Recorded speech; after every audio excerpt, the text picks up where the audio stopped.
হাসরের ময়দানে কত কাতার মানুষ হবে গো। নবী বলেন আয়েশা, হাসরের ময়দানে মানুষ 120 কাতার মানুষ হবে। কয় কাতার? আয়েশা রে, হাসরের ময়দানে 120 কাতার মানুষ। আয়েশা সিদ্দিকা বলেন ইয়া রাসূলুল্লাহ, ইয়া রাসূলুল্লাহ, আমি জানতে চাই আপনার রাসূলুল্লাহর উম্মত কত কাতার হবে?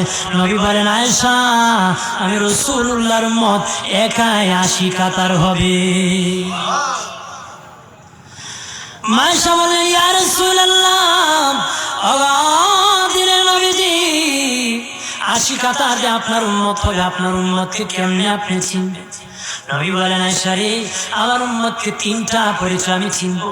1 নম্বর পরিচয়, আমার উম্মতের কপাল থেকে নূর চমকাবে, নূর চমকাবে। নবী বলে বাবা সাহাবীরাম, অসংখ্য ঘোড়ার মধ্যে যদি কিছু চান কপাল্লা ঘোড়া হয়, এইগুলা চিনতে বড় সহজ হয়। চান কপাল্লা ঘোড়া চিনতে বড় সহজ হয়। হাসরের ময়দানে আমার এক প্রকার উম্মত চান কপাল্লা হবে, কপাল থেকে নূর চমকাবে, নূর চমকাবে। তখন আমি বুঝতে পারবো নূর চমকে ওয়ালা তারা সবাই আমি রাসূলুল্লাহর উম্মত।